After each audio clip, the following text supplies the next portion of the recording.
하나님의 말씀 로마서 2장 10절입니다. 다 같이 합독하십니다. 선을 행하는 각 사람에게는 영광과 존귀와 평강이 있으리니 먼저는 유대인에게요 그리고 헬라인에게라. 자, 따라 하실까요? 선행과 성화가 이루어지는 원리.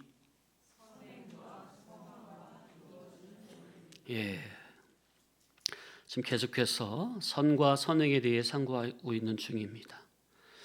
먼저 일부 예배 시간에는 지난주 드린 말씀과 드린 선과 선행의 핵심 문장을 복습하고 오늘은 이어서 선행과 성화가 실제로 어떻게 이루어지는지 그 원리를 깊이 상고하고자 합니다. 먼저 지난주 먼저 선이란 무엇이냐 잘 들으시면 벌써 몇 주 동안 반복을 했기 때문에 이해가 되실 거예요. 선의 근원은 오직 하나님 한 분이십니다. 우리가 영원히 거할 천국은 선으로 이루어진 나라입니다. 이 세상은 그 영원한 선의 나라 천국을 준비하는 과정입니다. 그래서 나그네 인생이라고 말을 하죠. 하나님께서 이 세상에서 하시는 모든 일은 선민을 택한 백성이죠. 선의 나라인 천국에 합당한 선인으로 만들기 위한 선한 역사입니다.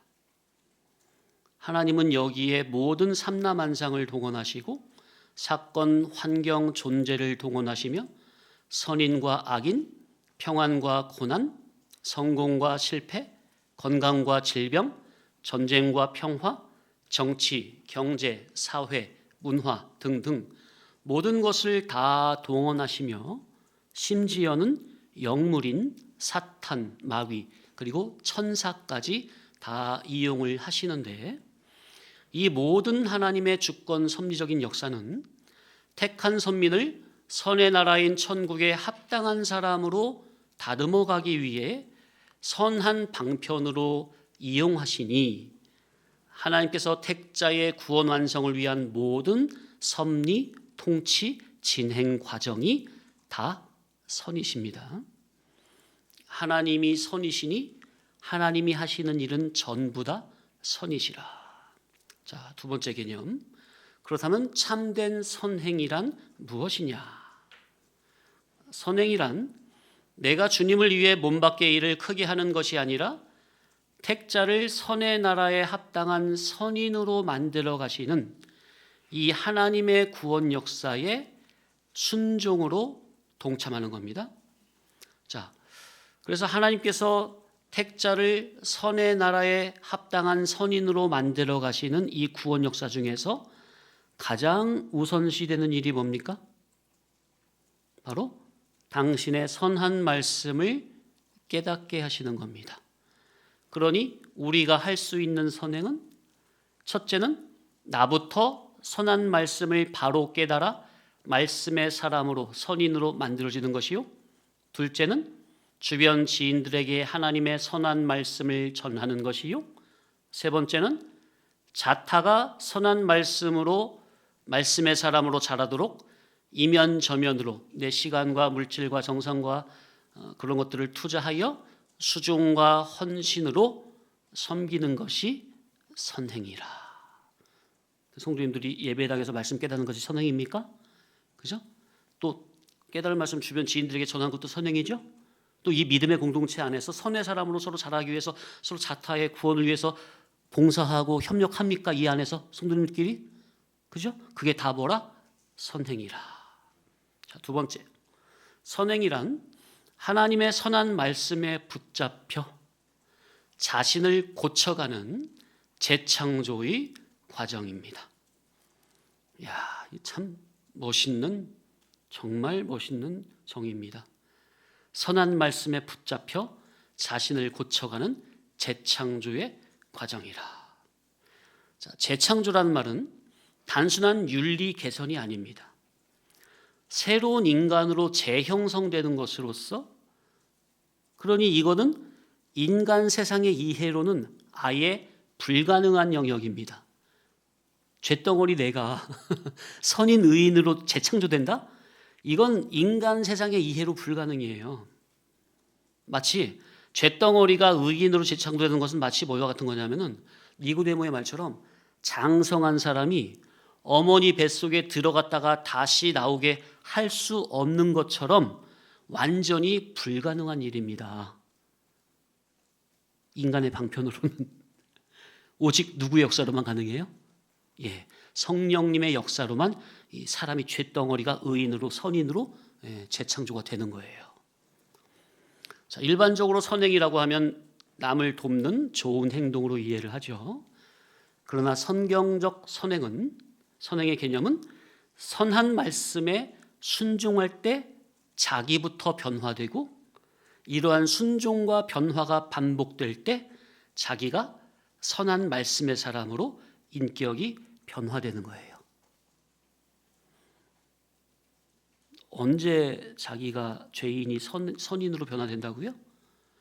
선한 말씀에 순종이 반복될 때 자기가 선한 사람, 말씀의 사람으로 인격화가 된다고요. 그러니 선행은 행위의 문제보다 그 이전에 성령님이 감동하시는 복음 진리에 순종할 때, 언제? 성령님이 감동하시는 복음 진리에 그저 순종할 때 발생되는 존재 변화의 흐름입니다. 자, 우리가 예배 시간에 말씀을 깨달으면 하나님께서는 반드시 말씀을 순종할 수 있는 사건을 보내신다고 그랬습니까? 그런데 그 사건을 맞닥뜨리면 보통 제일 먼저 어떤 생각이 나오느냐 하면 깨달은 말씀이 적용돼서 나오는 게 아니라 자기가 여지껏 생활하던 기존의 습관이 제일 먼저 툭 하고 튀어나옵니다. 나는 지금껏 이렇게 살아왔으니 내가 살던 방식으로 하겠다는 거죠.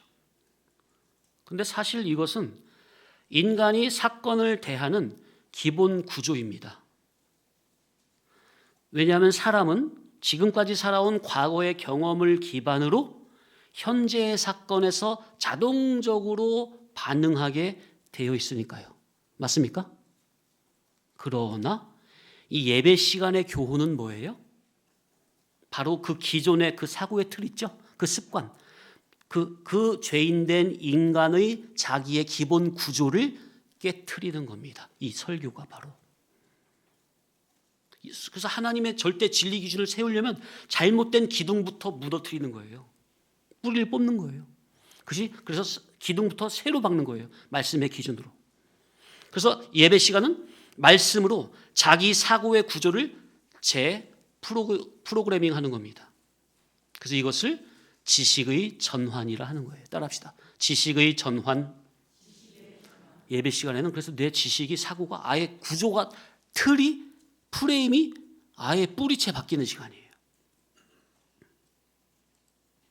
그러니 성도라면 사소한 사건 앞에서 자기의 기존의 습관을, 자기의 기존의 방식을 밀어붙이기보다 사건 앞에서 한 걸음 물러서서 이 사건을 객관화시켜서 깨달은 말씀 들은 것을 기준으로 이 사건을 다시 대해야 돼요.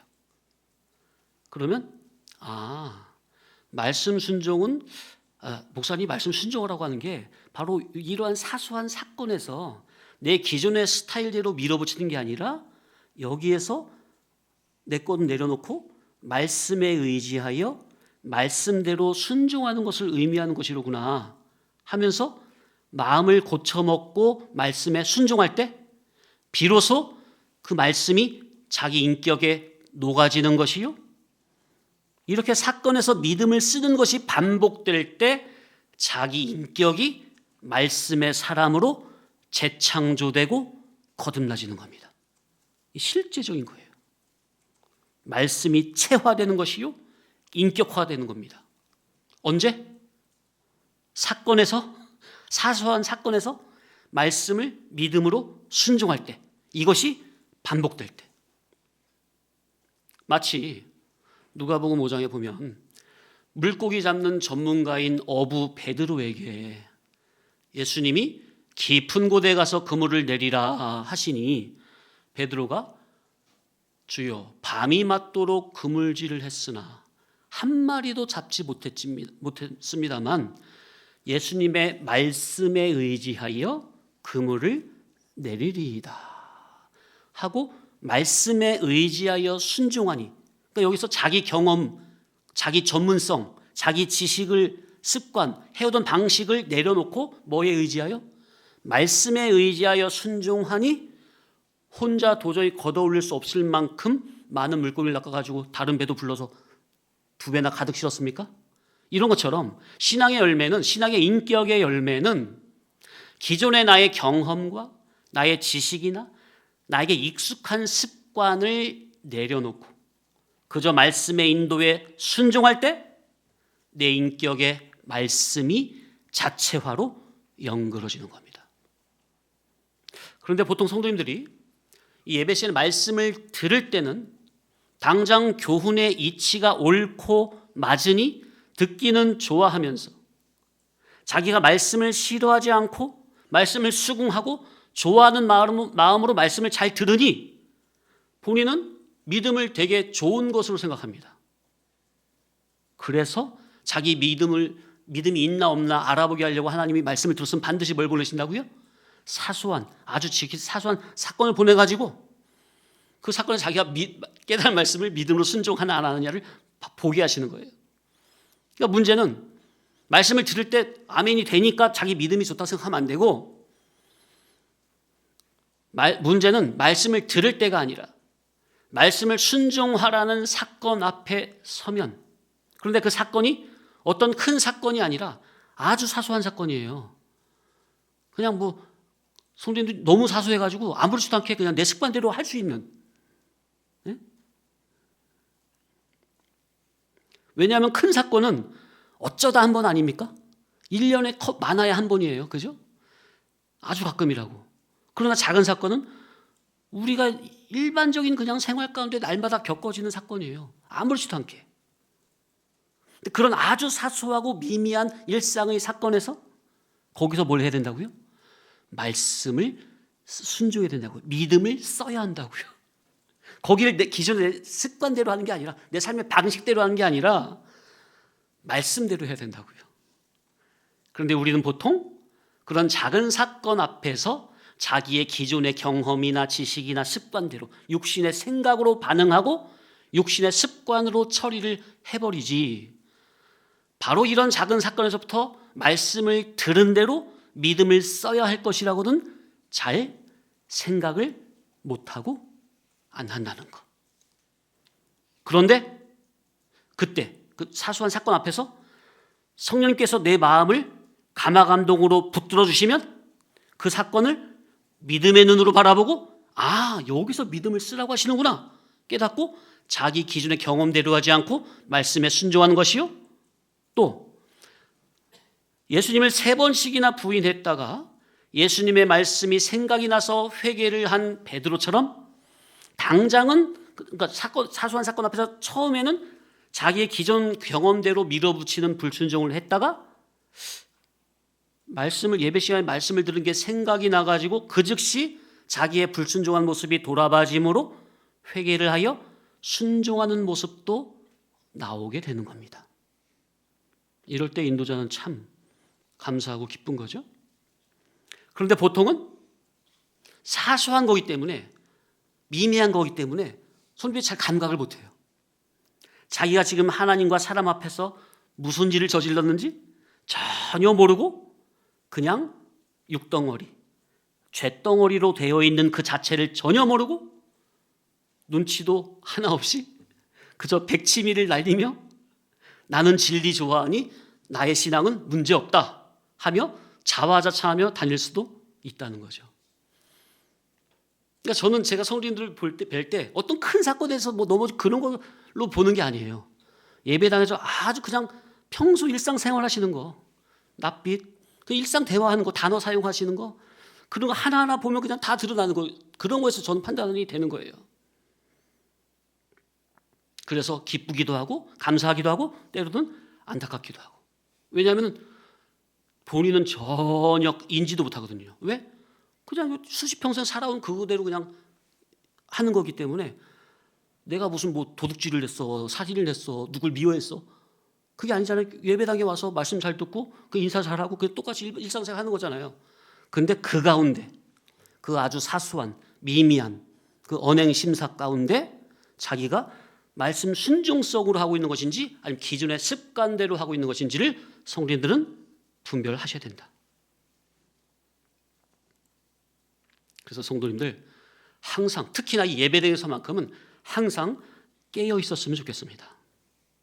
깨어 있지 못하면 나는 예배당에서 아무렇지도 않게 기존 습관대로, 기존의 성격대로 언행을 하니 본인은 전혀 느끼지 못하는 것이지만 말씀이 기준이 된 사람이 볼 때는 그 언사의 질이 하나부터 열까지 성막 마당이 아닌, 마당도 아닌 성막 밖의 질이라는 것이 그냥 발견이 되는 거죠. 그 성도님들, 집에서 새는 바가지 어디서 드세요?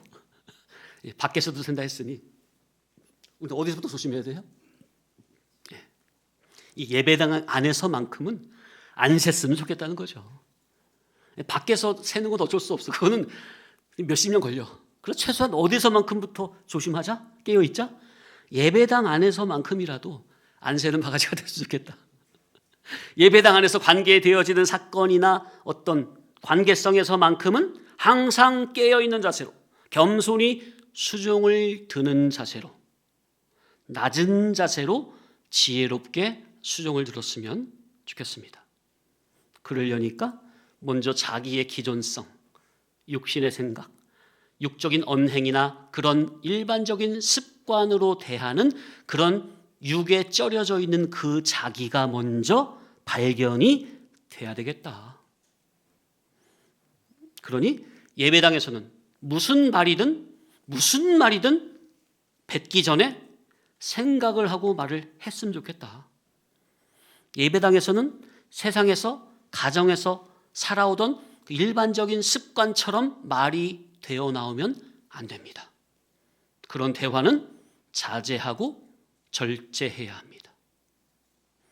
그래서 성도 간에 무슨 대화를 하려면 일반 세상적인 개념이나 기존의 내 육신의 주관대로 습관대로 하는 말이 아니라 주님이 지금 나의 대화를 보고 듣고 계시는구나, 그런 생각을 가지고 마치 형제에게, 성도에게 하는 말을 마치 주께서 말씀하시는 것처럼 해야 하고요.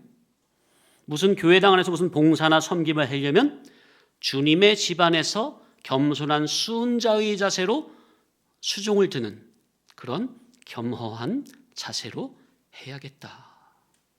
자, 그래서 선행은 단순히 착한 행동이나 착하게 보이는 행동을 흉내내는 정도가 아니라 말씀에 의해 기존의 자아가 해체되고, 이게 중요한 거죠.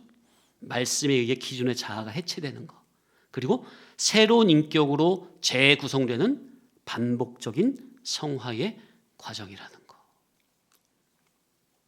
자, 세 번째, 선행은 행위의 종류가 아니라 그 행위 안에서 누가 주격이냐의 문제입니다. 기존에 내가 주격이 되어 있느냐, 내 안에서 주님이 진리가 주격이 되느냐. 네 번째, 성화는 인간이 하나님을 위해 무엇을 해드리는 것이 아니라 하나님의 구원 역사에 겸손히 참여하는 사건이라. 그래서 주여, 이 부족한 죄인을 감히 주님의 거룩한 구원 운동에 동참시켜 주시니 감사합니다. 이 죄인의 몸과 마음과 정성을 받아주시고 저의 시간과 물질을 사용해 주시니 그저 감사하나이다. 이런 겸손한 마음으로 주님의 구원 역사에 참여할 때 비로소 성화 구원이 이루어지는 겁니다. 자, 그래서 결론적으로 선행은 뭐냐?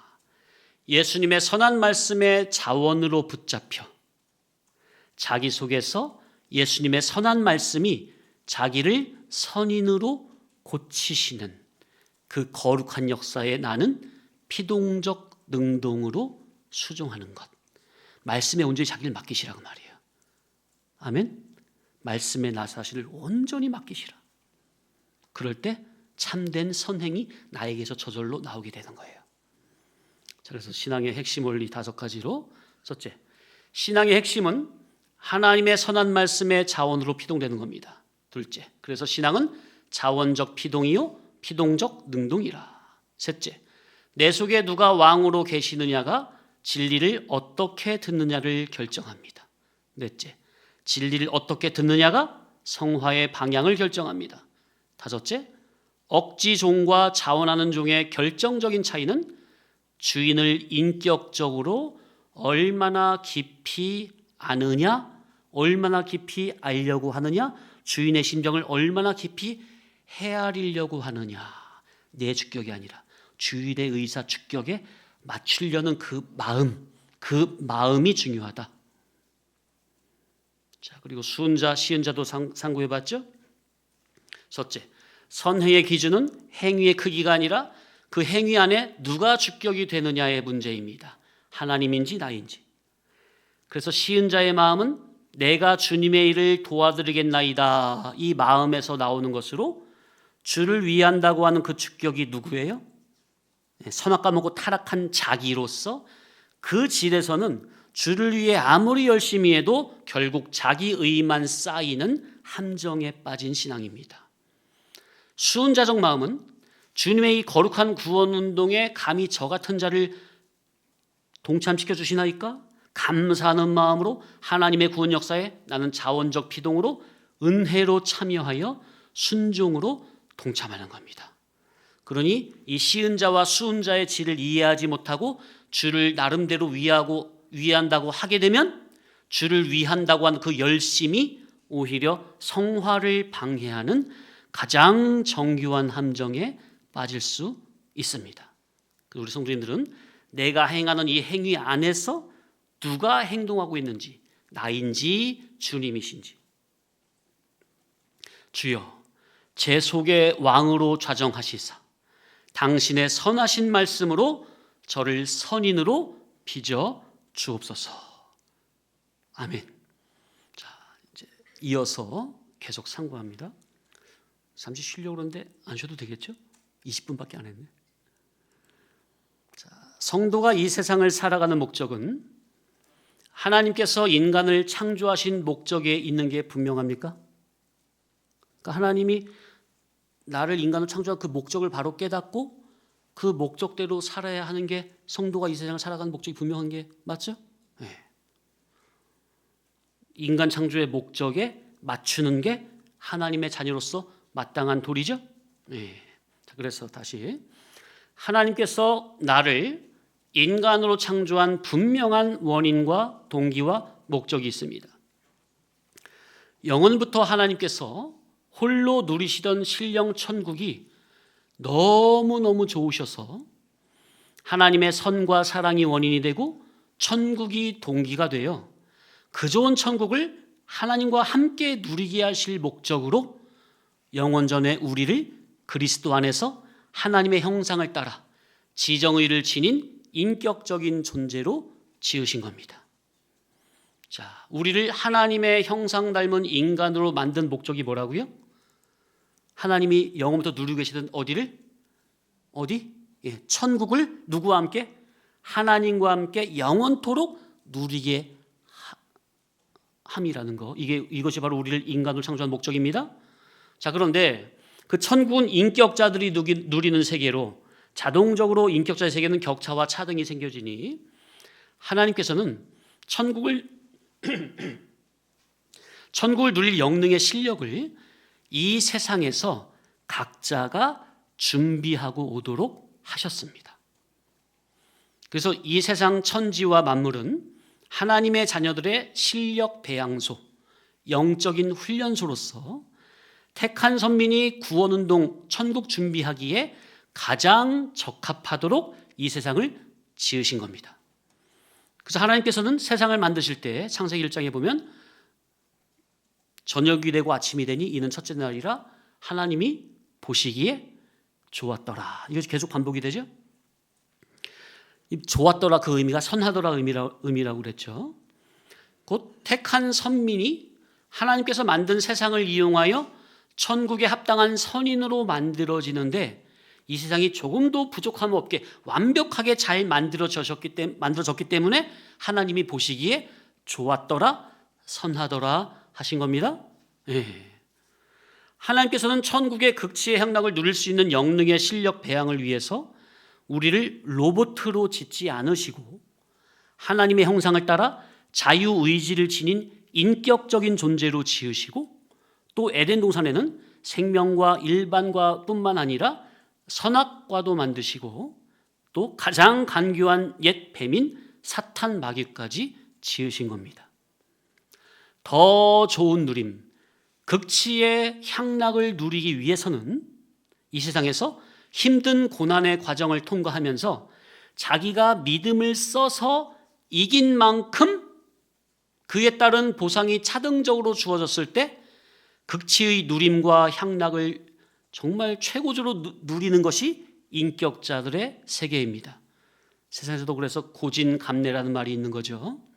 그래서 이 세상을 살아갈 때 인간 생각 같아서는 그러니까 천국을 누릴 영능의 실력 준비가 아니라 이 세상을 누릴 목적으로만 본다면 고난 환난은 필요 없고 평안만 있으면 좋겠고 원수보다는 친한 사람들만 있으면 좋을 것이고 질병이나 실패는 없고 건강과 부요만 성공만 있으면 좋겠다고 생각하겠지만 그러나 저와 여러분을 천국에 합당한 궁극의 선인으로 만들기 위해서는 이 세상에서 고난, 환난, 질병, 원수, 사탄, 마귀, 죄 등등 이러한 모든 것들도 다 필요했던 것입니다.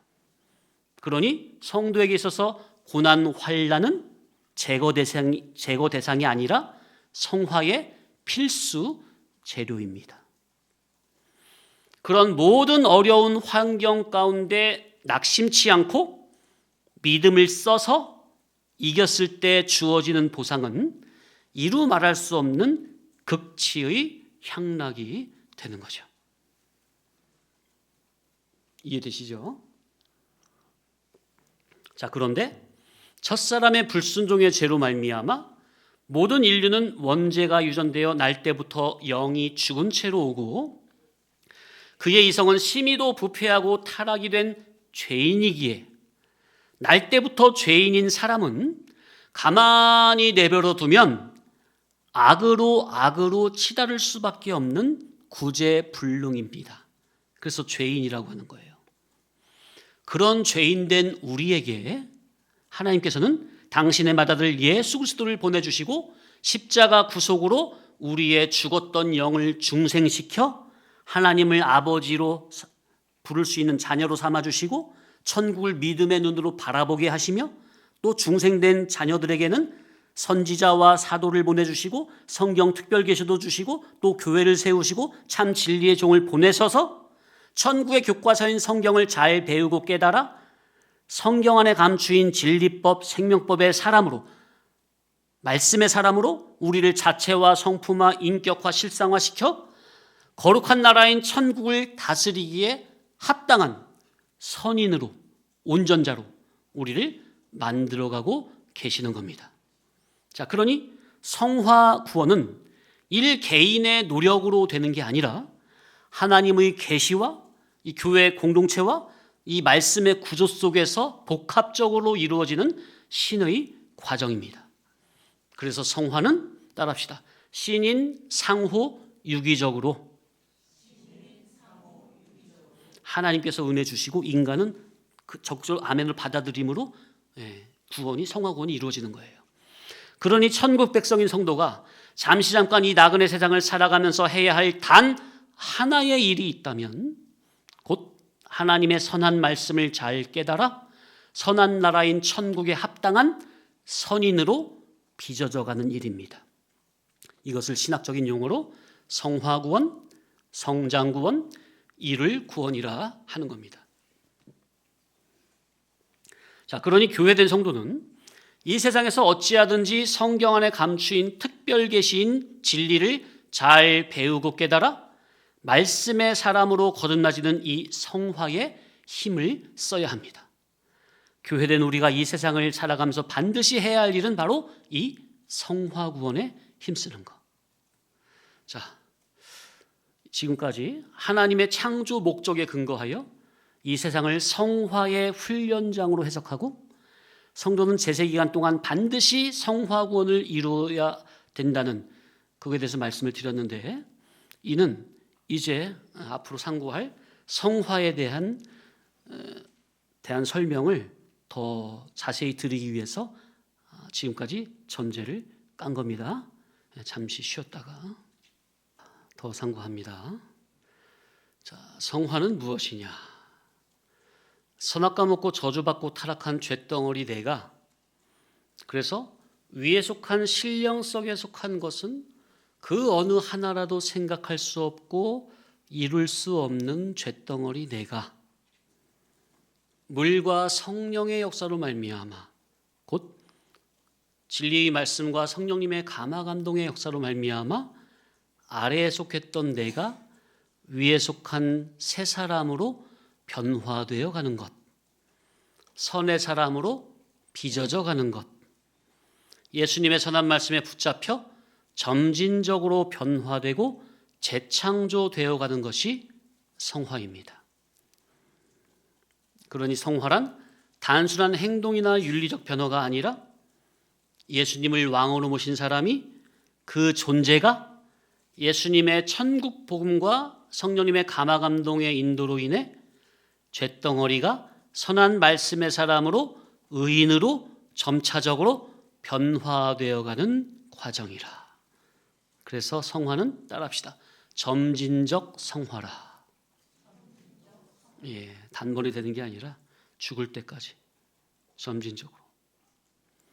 근데 이 성화를 잘못 이해하면 오늘날 흔히들 내가 착하게 사는 것, 죄를 덜 짓는 것, 봉사를 많이 하는 것, 기도 생활하고 성경 읽는 것 등 행동 중심의 성화로 이해를 하게 되고, 그렇게 행동이 변화된 자를 보면 보통 믿음이 좋아졌다는 말을 합니다. 예를 들어서 집에서 일주일 동안 성경을 한 장도 안 읽던 사람이 성경을 읽으면 아이고 우리 애가 변화가 됐네 하겠죠. 또 교회당에서 아무것도 안 하고 가만히 있던 사람이 이런저런 봉사를 하려고 하면 믿음이 좋아졌다고 말을 할 겁니다. 그런데 그렇게 나타나 보여지는 행동만 가지고는 그게 지금 성화가 되고 있다고 단언할 수가 없다는 겁니다. 행동은 얼마든지 선행처럼 보여도 나라는 사람이 예수님을 나의 진정한 주인과 왕으로 모시지 않았다면, 그래서 내 속에는 여전히 내가 주인이 되어 내가 주격이 돼서 이런저런 종교적 활동을 내 주격으로 하고 있다면, 그렇게 존재 자체가 악인에서 선인으로 바뀌지 않은 속에서 주를 위해 아무리 충성 봉사를 하고 말씀을 배우고 깨달아도 이는 선행이 아니요 성화도 아니라는 것을 알아야 합니다. 성화의 본질은 무엇을 하느냐가 아니라 누가 주인이냐 이거예요. 내 속의 주체가 나에게서 주님으로 바뀌지 않으면 그 어떤 종교 행위라도 그 행위가 정말 선처럼 보여도 성화의 질은 아닙니다. 그런데 보통은 이걸 분별 못하고 잘 속죠. 성도님들이 얼마나 잘 속이시는지 때로는 저도 깜빡 속을 때가 있어요. 그런데 머지않아 하나님께서 사건을 통해서 드러내 버리심으로 자타가 알게 하실 날이 오는 거죠. 영원히 속일 수는 없습니다. 자, 그러니 성화의 기준은 첫째, 내 중심에서 예수님 중심으로 주권이 변화돼야 합니다. 둘째, 죄인이 선한 말씀의 사람으로 존재 자체가 변화돼야 돼요. 그래서 하나님 말씀에는 생명력이 있다고 하는 거예요. 하나님 말씀에는 뭐가 있다고요? 생명력. 하나님 말씀에는 성령님이 감화 감동을 하시니 그 어떤 죄인이라도 인간의 힘으로는 불가능한데 성령님이 복음으로 역사하시면 그 쇳덩어리를 복음으로 새 사람으로 변화시켜 주시는 거예요. 셋째, 내가 말씀에 붙잡혀 말씀이 나를 지배하시는 겁니다. 이게 성화의 절대 기준이에요. 넷째, 성령님이 감화 감동으로 역사하시어 사건마다 믿음으로 순종하는 겁니다. 그러니 성화란 단순히 행동이 바뀌는 문제가 아니라 내 속에 예수님이 진정한 왕으로 서 있는 사람, 예수님을 진정한 왕으로 모신 사람, 그 존재가 성령과 말씀에 의해 점진적으로 재창조되어 죄인의 본성에서 선한 인격으로 변화되어가는 과정입니다. 자, 이제 성화에 대해 좀 더 이해를 돕기 위해 말씀을 드립니다. 자, 사람이 수건을 쓰고 있으면 얼굴이 잘 보여요, 안 보여요? 안 보이죠? 그런데 구약의 모세는 하나님을 만나 뵙고 와서 하나님을 만난 그 신적인 영광이 자기에 입혀지니까 자기 모세의 얼굴에서 하얗게 빛이 났죠, 광채가 났죠. 그러니까 백성들이 하나님이 아닌 자기에게 주목할까 봐, 그래서 자기를 우상화할까 봐 그러지 못하게 하려고 일부러 수건을 써서 자기 얼굴을 가렸어요. 그러나 사도 바울은 신약에 와서 우리가 성경을 볼 때, 곧 성경을 통해서 주님을 배울 때, 성경을 통해 주님의 뜻을 알려면 과거처럼 더 이상 수건을 써서 가리지 않아야 된다는 거예요. 왜냐하면 수건을 쓰면 주님의 영광을, 주님의 얼굴을 온전히 배울 수가 없으니 우리가 주의 영광을 보고 주님과 같은 형상으로 변화하여 영광에서 영광에 이르려면 반드시 수건을 벗고 벗은 얼굴로 주님을 배워야 한다는 겁니다. 그런데 예수님 당시 유대인들은 구약을 읽을 때 여전히 모세 때처럼 수건을 쓰고 성경을 보니 율법 안에, 구약 안에 계시된 그리스도의 참된 형상을 영의 눈으로 보지 못하고 있다는 겁니다. 그러니 얼른 주께로 돌아오라는 거예요. 주님을 너의 메시아, 그리스도, 구세주, 주인으로 영접하라는 겁니다. 그렇게 언제든지 주님께로 돌아오면 그리스도 안에서만 그 수건이 벗겨진다는 겁니다. 왜냐하면 주의 영이 계신 곳에는 자유함이 있기 때문입니다. 아멘입니까? 자, 이것이 바로 이 말씀이 바로 고린도후서 3장 13절 이하입니다. 찾아보세요. 고린도후서 3장 13절 이하.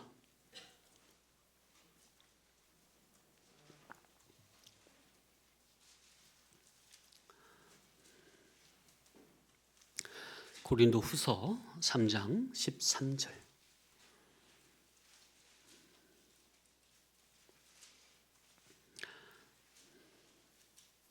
다 같이.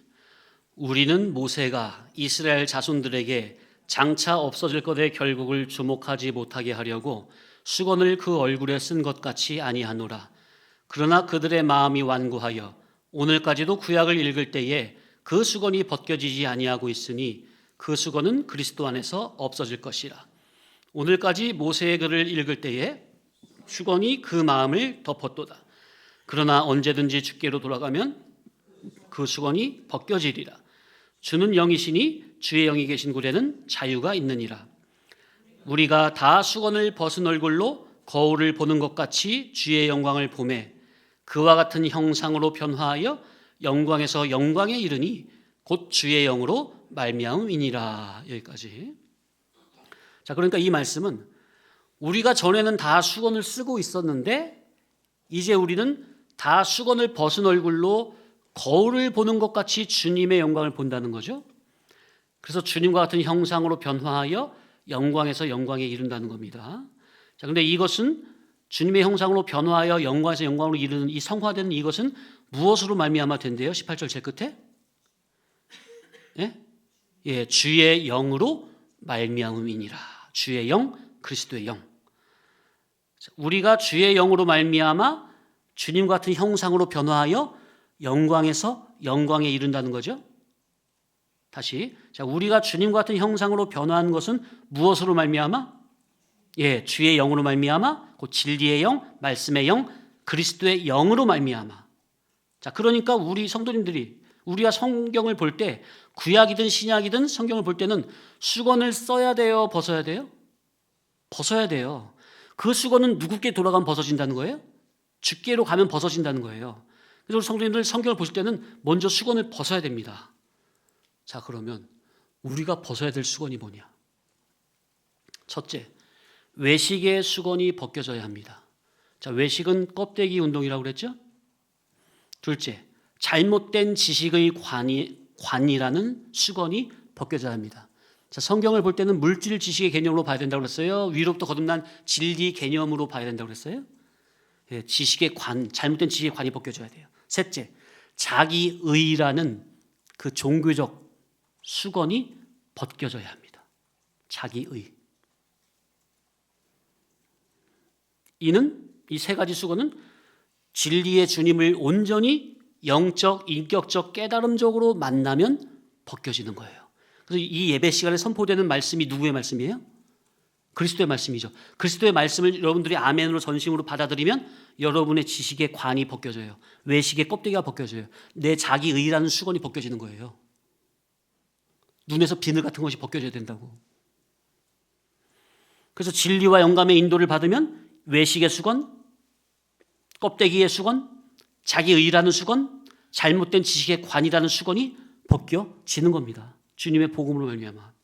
이렇게 벗어진 얼굴로 성경을 봐야, 신구약 성경을 봐야 이 신구약 성경 안에 감추인 주님의 진짜 영광, 곧 성문계시, 하라 마라, 이 성문계시, 기록된 성문계시 안에 감추인 진리 본질의 천국 복음이, 주님의 의사성이, 주님의 진짜 의증이, 감추인 만나가, 감추인 보화가, 그리스도의 복음이 발견이 된다는 겁니다. 아멘. 성경에서 주님의 참 진짜 영광의 복음, 진리의 복음, 그 진리이치 생명이치 구원들의 말씀을 잘 발견해야 그게 성경, 여기 고린도서 여기 3장에서 뭘 보는 거예요? 성경에서 그런 이치를 발견한 게 뭘 보는 거예요? 주님의 영광을 보는 거예요. 주님의 영광을 보는 거라고요. 곧 성경에서 주님의 얼굴을 인격적으로 만나 배워야 우리가 주님의 형상으로 변화하는 성화가 이루어지는 거예요. 성경에서 누굴 만나야? 주님을 만나야. 곧 진리의 복음을 깨달아야. 성경에서 참 진리의 복음을 발견해야 주님의 영광을 봐야 주님의 형상으로 우리가 변화가 된다고요. 이는 전부 무엇으로 말미암음이라? 주의 영으로 말미암음이라. 곧 성령님의 감화감동의 역사라야 된다는 거예요. 자, 끝에 보면 주의 영으로 말미암아 우리가 주님 같은 형상으로 변화한다 그랬죠. 여기서 변화는 따라합시다. 형상의 변화. 형상의 변화란 말은 곧 존재의 변화예요. 나라는 존재가 바뀌어야 된다고요. 존재의 변화는 뭐예요? 따라합시다. 인격의 변화, 속성의 변화, 성품의 변화. 그러니까 이 성화는 곧 그리스도의 형상화라니까요. 그런데 주님과 같은 형상으로 변화하여 영광에서 영광에 이른다, 이렇게 기록되어 있죠. 따라합시다. 영광에서 영광에 이른다. 그러니까 이게 뭐예요? 따라합시다. 점진적 성화. 이만큼 잃었으면 다 된 게 아니라 바울은 뭐라 했어요? 지금까지 한 일은 잊어버리고 오직 앞에 계신 예수님만 표대만 바라보고 달려간다 그랬죠? 날마다 성화가 돼야 된다고요. 그러니까 그리스도의 형상화란 사람의 존재 자체가 지정의 전 인격이 주님의 형상으로, 성품으로, 인격으로 변화되고 속괄이 되는 거예요. 그래서 우리의 성화는 전 인격의 성화라니까 존재 자체가 바꿔지는 거야, 아예. 근데 이게 인간의 방법은 안 된다고 그랬죠? 오직 주의 영으로 말미암음이니라. 물과 성령으로 인함이라. 그래서 예수님이 니고데모에게 뭘로 거듭나라? 물과 성령으로, 곧 진리와 성령님의 감화감동으로 거듭나라. 모든 사람은 첫사람의 원죄로 인해 날 때부터 하나님의 형상을 잃은 채로 옵니다. 그런데 하나님께서는 잃었던 하나님의 형상을 회복할 수 있도록 예수 그리스도께서 십자가 피의 구속으로 허물과지로 죽었던 우리의 영을 중생시켜 주심으로 우리의 영은 질적으로 하나님의 신의 생명과 같아졌습니다. 질적으로. 그래서 우리의 영은 신의 생명과 질적으로 같아요. 그러나 우리의 이성과 몸에는 여전히 육성, 죄성이 가득 남아있으니, 그래서 우리가 로마서 8장 23절 몸의 속량, 몸의 구속 공부했죠? 한 달 전에. 이 이성과 몸의 구속, 몸의 속량을 위해 탄식함으로 성화구원의 힘을 써야 하는 겁니다. 여기서 성화의 힘을 쓰라는 말은 내가 성화를 이루기 위해서 달력을 하는 말이 아닙니다. 그러니까 2주 전에도 말씀드렸잖아요. 예수님을 문 밖에 딱 세워놓고 예수님 닮아가야지. 내가 힘써서 예수님 닮아가야지. 신앙은 이게 아니라니까요. 예수님을 어떻게 하라고요? 내 안에 기준으로, 왕으로, 주인으로 모시라는 거예요. 이게 무슨 말이냐? 비유를 들면 아무리 멋진 자동차라고 해도요, 실제 앞으로 달려가기 위해서는 기름을 채워 넣어야 합니까? 나라는 존재에 생명의 근원이요 원천 동력 되시는 예수 그리스도를 주인으로 영접하시라는 거예요. 예수님의 선한 말씀을 내 안에 절대 기준으로 잣대로 세우라는 거예요. 그리고 그 선한 말씀의 인도를 받으라는 겁니다. 나라는 몸 안에, 존재 안에 예수님이라는 생명의 근원을 주인으로 받아들이시라. 그러면 그 주님으로 인해, 주님의 복음으로 인해 성화는 자동적으로 이루어지는 원리입니다. 물론 여기서 성화가 자동적으로 이루어진다는 말은 나는 아무것도 안 하고 방치해도 된다는 말이 아니죠. 성령께서 주도하시고 나는 순종으로 따라간다는 의미입니다. 그래서 아까 성화는 신인, 상호, 유기적으로 이루어진다 말씀을 드린 거죠. 그러니 우리 성도님들, 하나님의 절대 주권을 인정하시고 예수님의 말씀을 주격과 기준으로 내 안에 수용할 때 성령께서 내 안에서 역사하심으로 점진적인 성화, 변화가 이루어진다는 것. 준비된 말씀은 더 있는데 오늘은 여기까지만 하겠습니다. 기도하겠습니다. 하나님 아버지 감사합니다. 우리가 말씀을 듣는 것에서 만족하는 신앙이 아니라 지극히 작은 사건 속에서 말씀을 기억하여 순종하는 자가 되기를 원합니다. 우리 안에 옛사람의 습관과 기존의 나를 내려놓고 오직 말씀의 영에 붙잡혀 살아가게 하시고 우리 안에 예수님께서 왕으로 좌정하셔서 저희를 선한 사람으로 빚어가시도록 자원적 피동으로 늘 순종함으로 따라가게 하옵소서. 예수님의 이름으로 기도합나이다. 아멘.